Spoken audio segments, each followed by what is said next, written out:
ओम ज्ञानतिमिरान्धस्य ज्ञानञ्जनशलाकया चक्षुरुन्मिलितं येन तस्मै श्रीगुरुवे नमः। नमो विष्णुपादाय कृष्णपृष्ठाय भूतले श्रीमते भक्तिवेदान्त स्वामिन्निति नामिने। नमस्ते सारस्वती देवे गौरवाणी प्रचारिणे निर्विशेष शून्यवादी पाश्चात्यदेशतारिणे नित्यानन्दनमस्तुभ्यं प्रेमानन्दप्रदायिने कलो कल्मषनाशाय जानवापतये नमः। नमो महावदन्याय कृष्णप्रेमप्रदायते कृष्णाय कृष्णचैतन्यनामने गौरकिसे नमः। जय श्री कृष्ण चैतन्य प्रभु नित्यानंद श्री अद्वैत गदाधर श्रीवासादि गौर भक्तवृंद। हरे कृष्णा कृष्णा कृष्णा हरे हरे, हरे राम राम राम हरे हरे। हरे कृष्णा। आप सभी भक्तों का हार्दिक स्वागत है। आज के श्रीमद् भागवत की चर्चा में हम लोग चर्चा कर रहे हैं Shrimad Bhagavatam first canto chapter 8 आठवां अध्याय और श्लोक संख्या 13 की चर्चा किए थे कल। वचनम वीक्ष्य तत्तेषाम् अनन्य विषयात्मनाम् सुदर्शनेन स्वस्त्रेण स्वानां रक्षां दधात् विभुः। इस श्लोक पे चर्चा श्री भगवान Krishna, the Almighty Personality of Godhead Sri Krishna, having observed that a great danger was befalling his beloved devotees who were fully surrendered souls, at once took up his Sudarshan disc to protect them. तो अपने अनन्य विषयात्मना केवल कृष्ण को ही एकमात्र आश्रय रखने वाले पांडवों और उत्तरा के ऊपर बहुत ही भयानक विपत्ति आ गिरी है, ये देख करके भगवान कृष्ण इमीडिएटली अपने सुदर्शन चक्र को धारण कर लिए उनको सुरक्षा देने के लिए। अंतस्थ सर्वभूतानां आत्मा योगेश्वरो हरि स्व मायया वृणोत् गर्भं वै वैराट्या कुरुतन्तवे। The Lord of Supreme Mysticism, Sri Krishna, resides within everyone's heart as the Paramatma. As such, just to protect the progeny of the Kuru dynasty, he covered the embryo of Uttara by his personal energy. तो भगवान कृष्ण उत्तरा के गर्भ को specially बचाने के लिए परमात्मा के स्वरूप में भगवान वो कार्य कर लिए। अंतःस्थ सर्वभूतानां, अंतःस्थ, अंतः मतलब अंदर, स्थ मतलब स्थित, सर्वभूतानां मतलब समस्त जीवात्माओं के, और सर्वभूतानां मतलब भूतानां मतलब भौतिक प्रकृति के जो तत्व हैं उनको भी भूता भी बोलते हैं। जैसे पंच महाभूत हुए, पंचभूत, पृथ्वी जल वायु अग्नि आकाश। और जीवात्मा को भी भूत बोला जाता है, जीव भूता महाभाव। भूता मीन्स एलिमेंट, तत्व, चाहे जीवित तत्व हो या निर्जीव तत्व, दोनों ही तत्व भूत कहलाते हैं। और भूता सर्वभूता मतलब ये दोनों सर्वभूता अंतःस्थ, उनके अंदर स्थित है भगवान। ब्रह्म संहिता में ब्रह्मा जी इसको बोलते हैं अंडरांतरस्थ परमाणु चयांतरस्थम। अंडरांत, अंडरांत अस्थ, स्थ, परमाणु चय अंतस्थ। अंड, अंड मतलब ब्रह्मांड, ब्रह्मांड को अंड बोला गया है।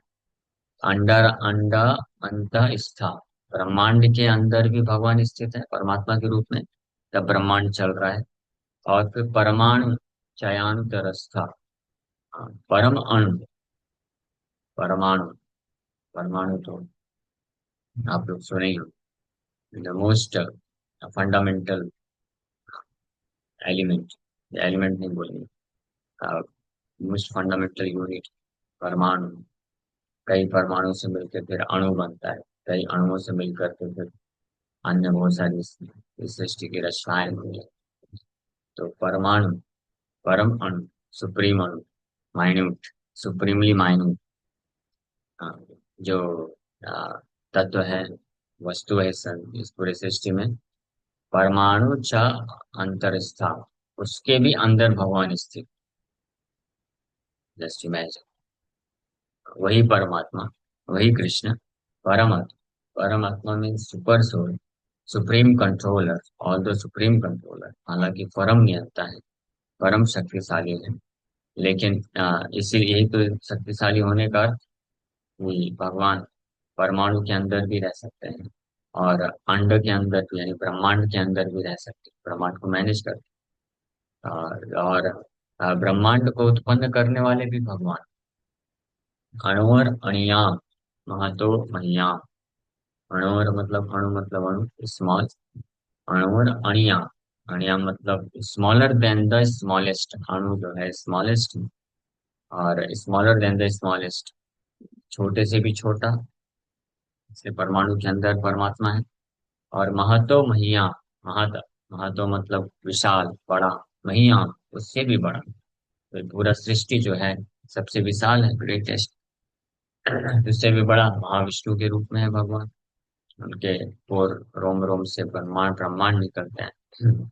उसी प्रकार से यहाँ पे अंतः स्थ सर्वभूतानां, अंतः स्थ means being situated in all living entities, with in all living entities, सभी जीवात्माओं के अंदर स्थित होने के कारण। कौन? भगवान हरि, योगेश्वरो हरि, कृष्ण की बात कर रहे हैं। हाँ, कुछ मूर्ख लोग सोचते हैं परमात्मा और कृष्ण अलग अलग है। कृष्ण जो है, वो तो कृष्ण के अंदर निराकार ब्रह्म है। कृष्ण जो जो रूप है बताया जाता है शास्त्रों में, वो परम ब्रह्म, परम भगवान का वास्तविक स्वरूप नहीं है, ऐसा कुछ है। जो सबसे अच्छे कैटेगरी के मूर्ख लोग होते हैं वो ऐसे सोचते हैं। हाँ, ये हम नहीं बोल रहे हैं, आप हमारे ऊपर ब्लेम मत करिएगा, ऐसी ऐसा कैसे बोल रहे हैं। भगवान बोलते हैं। कौन? कृष्ण खुद बोलते हैं। भगवान श्री भगवान वाचा अवजानन्ति मां मूढ़ा, मूढ़ा बोलते हैं। अवजानन्ति मां मूढ़ा मानुषं तनुमाश्रितं परम भावम अजानन्त मम भूतमश्वरम्। कि जो मूर्ख लोग होते हैं, मूढ़ा मतलब अच्छे तरीके का मूर्ख जो होता है, वो मुझे नहीं जानता है और सोचता है मानुषम तनुमाश्रितम। ऐसा मूर्ख व्यक्ति सोचता है कि मैं भी उसके जैसा मनुष्य का शरीर, हाड़ मांस, हाँ, रक्त, स्टूल, यूरिन, म्यूकस, पाइल, ये सब से बना हुआ है, गंदा शरीर लेके मैं आया हूं। ऐसा वो मूर्ख व्यक्ति सोचता है, क्योंकि उसके खुद के पास ऐसा शरीर है, इसलिए वो सोचता है कि मेरे पास भी ऐसा शरीर है। मानुषम, मानुषम मतलब मनुष्य, तनु आश्रिता, मनुष्य का शरीर में मैंने आश्रय लिया है। हाँ, और परम भावम अजानत, तो मेरे परम भाव को, मेरे परम स्वभाव को, आध्यात्मिक स्वरूप को वो नहीं जानता है। मम भूत महेश्वरम, कि मैं तो ये जितने भी भूत हैं यानी तत्व हैं, चाहे भौतिक हो या जीव तत्व हैं, उन सबका महेश्वर हूँ, supreme controller, Maheshwar, not just Ishwar, Maheshwar, supreme controller भगवान, ऐसा गीता में स्पष्ट बोलते हैं। बट एनीवे, और फिर भगवान ये भी बोलता है, ईश्वर सर्वभूतेषु, ईश्वरः सर्वभूतेषु हृदेश अर्जुन तिष्ठति। हे अर्जुन, जो ईश्वर हैं, कौन? परमात्मा, परमात्मा की बात करते हैं भगवान, सारे जीवात्माओं के हृदय में उपस्थित। हाँ, हाँ, तमेव शरणम, उनका आश्रय लो अर्जुन। तो इसमें भी कुछ मायावादी लोग बोलते हैं कि देखो, कृष्ण बोलते हैं अर्जुन को कि उस ईश्वर का शरण लो जो हृदय के अंदर उपस्थित है, उसके पास भेज रहे हैं, यानी वो कृष्ण से महान है। हाँ, तो खैर, इससे मूर्खों की कमी नहीं है, जो अननेसेसरी चीजों को मैनिपुलेट करना चाहते हैं, मिसइंटरप्रेट करते हैं। क्योंकि वही भगवान कृष्ण फिर बोलते हैं आगे सर्वस्य चाहम हृदि सन्निविष्टो। वो जिस ईश्वर को सरेंडर करने को मैं बोल रहा हूँ वो मैं ही हूँ अर्जुन। मेरा ही एक स्वरूप है वो, मेरा ही एक विस्तार है। सर्वस्य चा अहम, सर्वस्व मतलब जितने भी जीवात्मा है, जितने भी भूत तत्व हैं। च अहम, अहम मतलब मैं। सर्वस्य चाहम हृदि सन्निविष्ट, हृदय में पूर्ण रूप से विद्यमान मैं, हर जीवात्मा में। वही ईश्वर मैं हूँ। और ईश्वर सर्वभूतानां हृदयस्य अर्जुन तिष्ठति, भ्राम्यन् सर्वभूतानि मंत्रारूढ़ यंत्रारूढ़ानि मायया। हाँ, तमेव शरणं गच्छ। हाँ, वो जो ईश्वर है तुम्हारे हृदय में अर्जुन, केवल तुम्हारे नहीं, इस संसार के जितने भी जीवात्मा है, जितने भी तत्व हैं, एक एक परमाणु के अंदर, एक एक कण के अंदर जो ईश्वर विद्यमान है परमात्मा के रूप में, जो पूरे सृष्टि को कंट्रोल करता है, जिनके इच्छा के बिना एक पत्ता भी नहीं हिल सकता है, कोई सांस भी नहीं ले सकता है, वही सब कुछ पूरी सृष्टि को कंट्रोल करते हैं अर्जुन। वो कोई और नहीं, वो मेरा ही एक विस्तार है। ये है कृष्ण। Should understand Krishna. कृष्ण को समझना चाहिए कि कृष्ण कौन है। सो ये गीता में भगवान कृष्ण खुद भी बोलते हैं, ब्रह्म संहिता में ब्रह्मा जी बोलते हैं। और आज यहाँ पे हम लोग पढ़ रहे हैं भागवत प्रमाण। भागवत में भी सुखदेव गोस्वामी फर्स्ट बोल रहे हैं। क्या बोल रहे हैं? अंतः स्था सर्वभूतानां, अंतः स्था being situated within the heart of every living entity। सारे जीवात्माओं के हृदय में उपस्थित होने के कारण, होने के वजह से, आत्मा योगेश्वरो हरि। हाँ, आत्मा means soul of all living entity. आत्मा, भगवान जो है वो आत्मा है, हर एक आत्मा। इसको अच्छे से समझने की कोशिश करना चाहिए। भगवान पूरे ब्रह्मांड की आत्मा है। जैसे ये शरीर है हमारा, एक छोटा सा शरीर, हर किसी का जितना छोटा छोटा शरीर है, चाहे वो मच्छर हो या हाथी हो। हाँ, तो उसका एक एक उस एक शरीर को कंट्रोल करने के लिए एक आत्मा है, उसको आत्मा बोलते हैं। लेकिन एक और आत्मा है उसी शरीर में, जो सारे शरीरों को कंट्रोल करती है पूर्ण रूप से। सन्निविष्टा इसलिए कौन बोले, सम्यक रूपेणा विष्टा, मैं उपस्थित हूँ पूरी तरीके से। तो पूरे ब्रह्मांड की भी आत्मा है भगवान, और हर जीवात्मा, हर व्यक्ति के हर शरीर के अंदर भी आत्मा। तो दो प्रकार की आत्मा, ये हमेशा ध्यान रखने का। लेकिन दोनों में अंतर है। एक है जीवात्मा और एक है परमात्मा। दोनों आत्मा है, नो डाउट अबाउट इट, लेकिन एक जीवात्मा है या अणु आत्मा है, और एक परम आत्मा है, सुप्रीम आत्मा है, वो सुपर सोल जिसको बोला जाता है, तो सुप्रीम सोल बोला जाता है। तो भगवान जैसे ये शरीर चलता है, ये जीवात्मा की उपस्थिति के कारण। मैं, जिसको जैसे अनंत रूप गौरदास जिसको बोला जाता है, वो एक छोटा सा अणु जीवात्मा है, जो केवल इस शरीर में उपस्थित होने के कारण इस शरीर को चला सकता है, ठीक है, वो भी पूरी तरीके से नहीं। वो एक और आत्मा है जिसको परमात्मा बोलते हैं, उनकी उपस्थिति के कारण ही ये छोटा सा अणु जीवात्मा अनंत रूप गौरदास जो है कुछ कुछ कार्य कर सकता है। लेकिन वो जो जो दूसरा आत्मा है परमात्मा, जिसको सुपर सोल बोलते हैं, वो पूरे ब्रह्मांड की भी वही, और वो अन्य सारे जीवात्माओं की भी आत्मा, इसलिए पूरे ब्रह्मांड की आत्मा होने के कारण वो परमात्मा भी बोलते हैं। तो यहाँ पे जो आत्मा है वो रेफर करता है भगवान कृष्ण, आत्मा के रूप में पूरे ब्रह्मांड की आत्मा है, हर सर्वभूत की आत्मा। अंतस्थ सर्वभूताना आत्मा योगेश्वरो। Yogeshwar means the lord of all mysticism. जितने भी प्रकार की योग सिद्धियां हैं उसके ईश्वर है भगवान। हाँ, योगेश्वरेश्वर भी बोला गया है कहीं कहीं पे।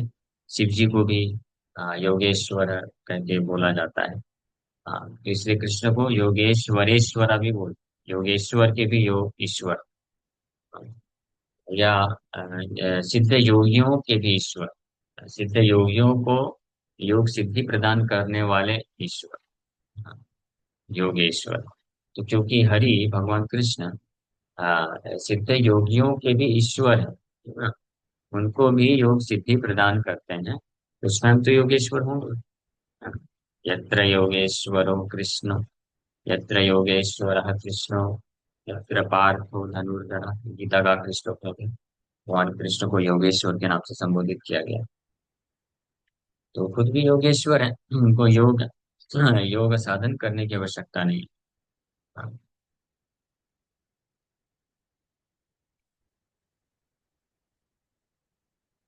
हाँ, योगेश्वर है, supreme controller.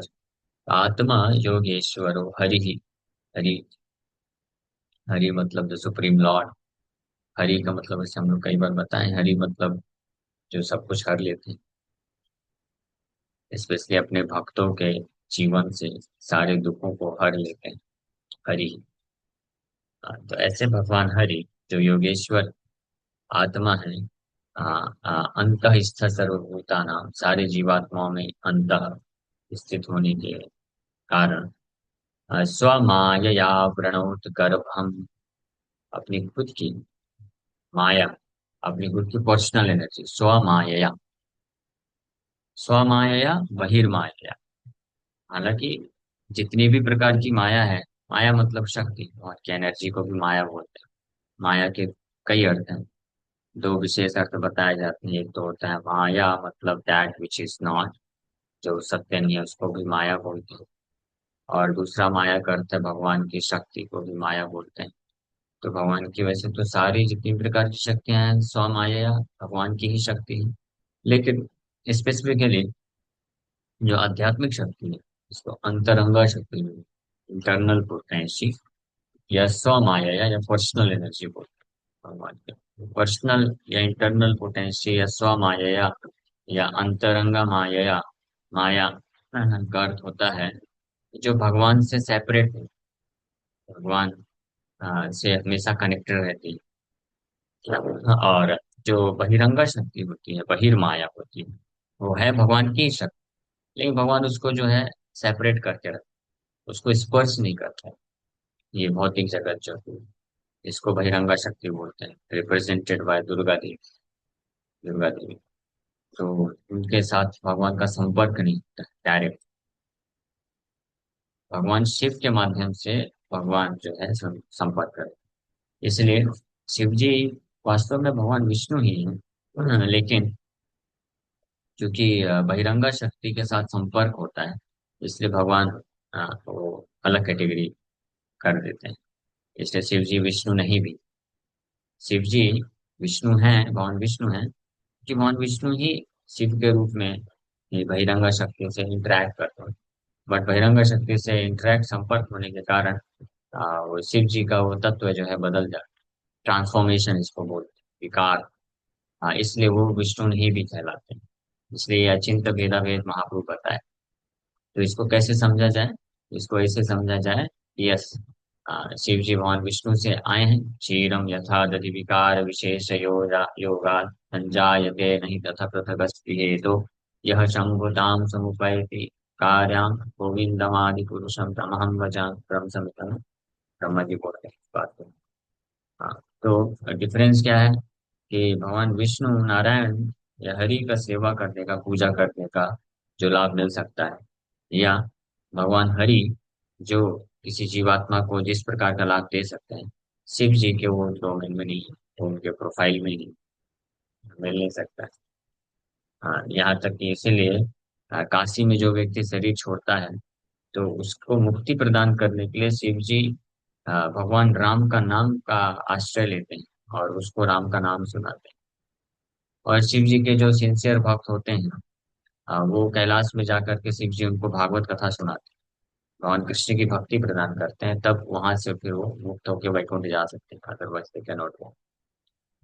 Simply by worshipping lord Shiva it's not possible to get liberated. But Shiva ji कृपा करते हैं ऐसे लोगों के ऊपर। एनीवे, सो माया, स्व माया और एंड बहिरंगा माया। तो भगवान इसलिए यहाँ पे स्व माया तब घोषित करता है कि अपनी आध्यात्मिक शक्ति से आवरणों कवर कर लिए गर्भम। परीक्षित महाराज जो गर्भ के अंदर थे, गर्भ को ही पूरा ढक लिए, यानी सुरक्षा कवच लगा दी। इंटरेस्टिंग ना। उत्तरा माता भगवान कृष्ण रथ में चढ़े हैं, सवार हैं, और द्वारका के लिए प्रस्थान कर रहे हैं। उत्तरा माता ही बहुत घबरा करके, भयभीत होकर के प्रार्थना की। भगवान कृष्ण को कोई घबराहट नहीं हुई। अरे कैसे बचाऊं, कैसे बचाऊं, कहाँ से आ रहा है, ब्रह्मास्त्र आ रहा है। क्या क्या करूं क्या करूं, ये भगवान को घबराहट। भगवान बस सिंपल से स्माइल दिए, स्माइल दिए, स्माइल करते रह गए, उस तरह को देख करके स्माइल कर रहे हैं। और वहाँ काम हो गया। क्यों? भगवान के एजेंट बैठे, एजेंट भगवान से अभिन्न है, बट एजेंट बोल सकते हैं। परमात्मा है तो कृष्णा, वही कृष्णा परमात्मा के रूप में विद्यमान है। हाँ, और इसलिए इमीडिएटली जो है नोटिफिकेशन परमात्मा के पास चला गया कि कृष्णा वांट्स, कृष्णा चाहते हैं कि इस गर्भ को मैं प्रोटेक्ट करूं। अदरवाइज परमात्मा परमात्मा जो है न्यूट्रल रहते, वो एक्ट नहीं करते, कर्म के अनुसार चीजें होती रहती, उनको से कोई फर्क नहीं पड़ता। वो साक्षी है। उपदृष्टा अनुमंता च भर्ता भोक्ता महेश्वर परमात्मे चाप्युक्तो। ये बताते हैं भगवद गीता में परमात्मा के फंक्शन। तो परमात्मा, जो जीवात्मा भगवान को समर्पण नहीं करना चाहते हैं, तो ऐसे जीवात्मा के प्रति परमात्मा मोरलेस इमोशनलेस रहते हैं। कोई इमोशन नहीं रखते। यस ऑफ कोर्स इमोशंस तो हैं, बट वो न्यूट्रल रहते हैं, उदासीन रह करके साक्षी बन के रहते हैं। कितना बड़ा ये भगवान का अचिंत्य शक्ति है। अदरवाइज अगर परमात्मा केवल उदासीन नहीं रहेंगे तो हाउ कैन ही टॉलरेट? इसके सारे जीवात्मा अनेकों अनेकों प्रकार की योनियों में भ्रमण करके इतना दुख भोग रहे हैं, कैसे भगवान सहन करें? पॉसिबल ही नहीं हो पाए। दैट्स व्हाई परमात्मा का फंक्शन ही ऐसा है कि उनको उदासीन रहना पड़ता है। ऐसे कई बार कुछ लोग सोचते हैं ना, इतना दुख है संसार में, हमारे जीवन में इतना दुख है, भगवान अगर सच में हमसे प्रेम करते हैं तो हमारे दुखों को देख करके क्यों सहन कर रहे हैं? क्या उनको जरा भी करुणा नहीं आती, दया नहीं आती? इतने उदासीन हो गए हैं क्या भगवान? तो ये बात सत्य है। भगवान कृष्ण किसी भी जीवात्मा का दुख देख नहीं सकते। इसीलिए लेकिन क्या करें, बाध्य हैं, क्योंकि जीवात्मा इतना ढीठ हो गया है कि वो इस भौतिक संसार के दुखों से आशा छोड़ना नहीं चाहता है। आपको एक बात जान करके हो सकता है आश्चर्य लगे, लेकिन आश्चर्य मत करिएगा, ये सत्य है। एक बार एक प्रवचन में ही होलीनेस जयद्वैत स्वामी महाराज प्रभुपाद जी के बहुत वरिष्ठ शिष्य हैं। तो उनको एक प्रश्न पूछा एक लड़के कि महाराज, हम लोग जानते हैं इस संसार में इतना दुख है, सब कुछ होता है, फिर भी हम लोग ये दुख से अपने आप को छुड़ा क्यों नहीं पाते, से निकल क्यों नहीं पाते, क्या कारण? महाराज वन लाइन स्टेटमेंट, बहुत सुंदर स्टेटमेंट दिए, बिल्कुल सच है। बोले because we are attach to our miseries. हम लोग अपने दुखों से आसक्त हैं। आसक्त होने के कारण हम दुखों को भी छोड़ना नहीं चाहते। इसको बोलते हैं आसक्ति। सोचिए, संसार के ऐसा नहीं कि लोग बस संसार के सुख से आसक्त हो जाते हैं, दुख में भी उनको आनंद आता है, दुख से भी आसक्त हो जाते हैं।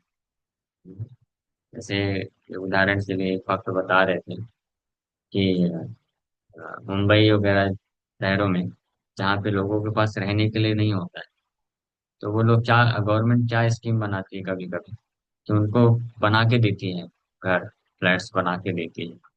हाँ, लेकिन वो लोग फुटपाथ में रहने के लिए इतने आसक्त रहते हैं, वो फ्लैट ले लेते हैं, उसको बेच करके फिर फुटपाथ में चले जाते हैं। तो हाँ,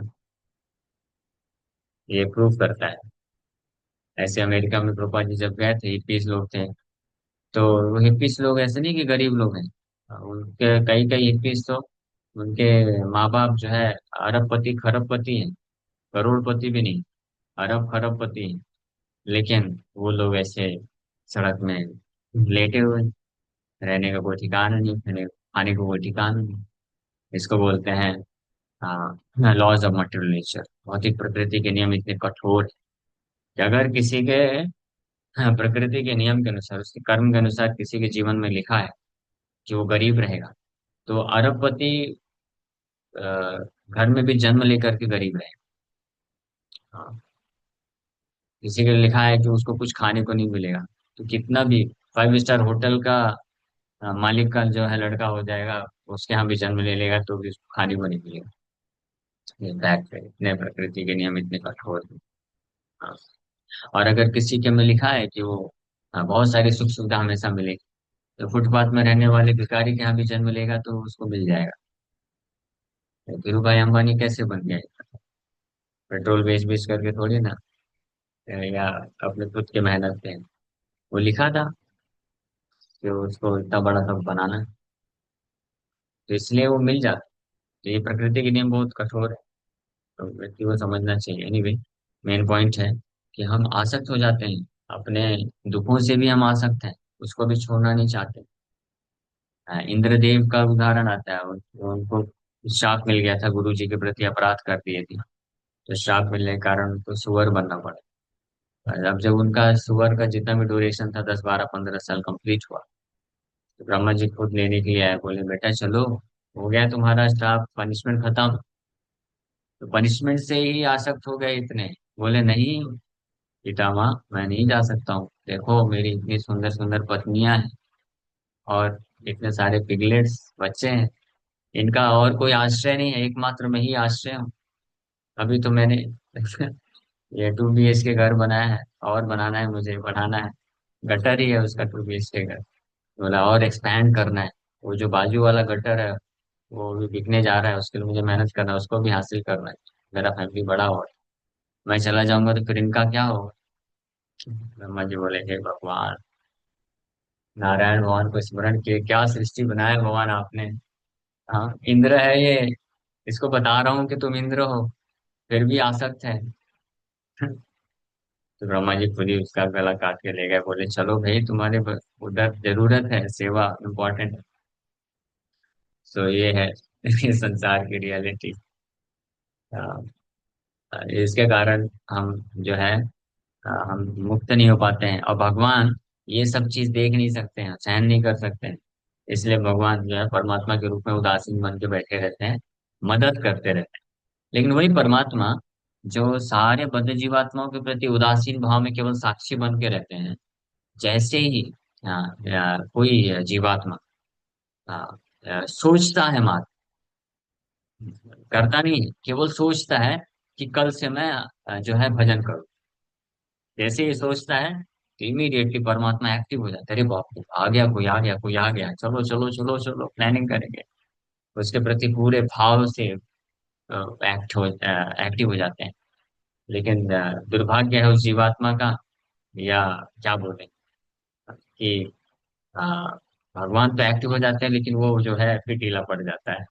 फिर अगला दिन आता है तो सोचता है ठीक है आज नहीं करेंगे, कल से चालू करेंगे। फिर भगवान का उत्साह थोड़ा डाउन हो जाता है, अरे यार नालायक, ऐसे ही करने वाला है ये। हाँ, लेकिन भगवान सोचते हैं, फिर भी आशा लगा, आशा छोड़ते नहीं। तो अच्छा ठीक है, कल से करेंगे, कल से भजन करेंगे, ओके ओके चलो ठीक है, पूरा अरेंजमेंट करते हैं।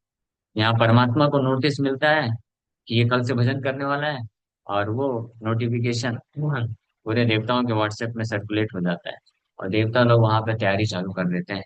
ब्रह्मा जी बोलते हैं अपनी पत्नी को कि जल्दी जल्दी आरती प्लेट लगाओ, फटाफट फटाफट। क्यों, क्या हुआ प्रभु? अरे एक जीवात्मा है, वो वैकुंठ जाने वाला है, उसका आरती करना पड़ेगा। अभी वैकुंठ कहाँ जाएगा, अभी तो सोच रहा है कि कल से मैं भजन करना चालू करूंगा। नहीं, ब्रह्मा जी एक्टिव हो जाते, बोलते अरे इसने सोचा ना, अब ये करेगा। और जैसे ही भजन चालू करेगा, इमीडिएटली कुछ ही सेकंड में पहुंच जाए, क्योंकि ब्रह्मा जी के तो कुछ ही सेकंड में होंगे ना। ब्रह्मा जी के एक सेकंड में हमारे 1000 जन्म हो जाते हैं। ब्रह्मा जी इसलिए प्री अरेंजमेंट करके रखना चाहते हैं कि यहाँ से जाएगा तो आरती कर लूंगा। ये मैं बस हंसी मजाक में नहीं बोल रहा हूँ, आप लोग ऐसा मत सोचिएगा कि ऐसे ही बना के बोल रहा हूँ। ये कुरान में दिया हुआ है, शायद तो पढ़ सकते हैं, मैं दिखा, मुझे याद नहीं है अभी एग्जैक्टली कौन से कुरान में दिया हुआ है, कि जब कोई जीवात्मा डिसाइड कर लेता है बस कि मैं कल से भजन करूंगा, हरि का आश्रय लूंगा, नाम जप करूंगा, पूरा खलबली मच जाती है पूरे त्रिभुवन में।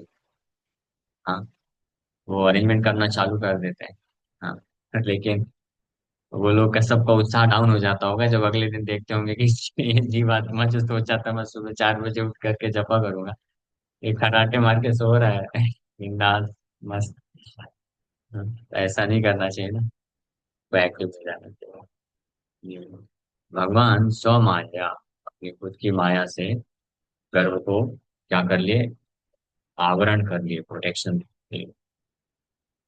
भगवान कृष्ण को कुछ करना नहीं पड़ा, रथ में बैठे थे बस द्वारका जाने के लिए। इसलिए कुंती महारानी जब ये देखी, अरे ये है कृष्ण, वाह, कुंती महारानी बहुत इम्प्रेस हो गई। कुंती महारानी देखी कि उत्तरा इतनी भयभीत थे, सब लोग भयभीत थे, और कृष्ण को जरा भी जो है कष्ट कष्ट तो छोड़ दिए, जरा भी उनको टेंशन नहीं हुआ कि इसको कैसे बचाऊं मैं। हाँ, वो बाहर रहते रहते भी बचा लिए। इसलिए कुंती महारानी अपने एक प्रार्थना में बोलती हैं, अंतर बहिर अवस्थितम नटो नाट्य धरो यथा अंतर बहिर अवस्थितम, कि हे कृष्ण आप अंदर भी हैं बाहर भी हैं। क्योंकि उन्होंने देखा ना, साक्षात साक्षात्कार था उनका, कि बाहर भी थे कृष्ण, बाहर से पांडवों के प्रति जो ब्रह्मास्त्र आ रहा था उनको सुरक्षा प्रदान किए सुदर्शन चक्र से। और अंतर अवस्थिता, उत्तरा के गर्भ में परमात्मा के रूप में उत्तरा के हृदय में रहते हुए वहां से अंदर ही अंदर वो शिशु को जो है गर्भस्थ शिशु को प्रोटेक्शन दे दी, कवच सुरक्षा कवच से ढक दिया, बच गए। ये कुंती महारानी ने साक्षात अपनी आंखों से देखा, इसलिए वो प्रार्थना में ऐसे गुणगान करती है, फिर अंतर बहिर अवस्थित। ओके, यहीं पे विराम करेंगे, इस टॉपिक पर कल और चर्चा करेंगे। चलिए बस।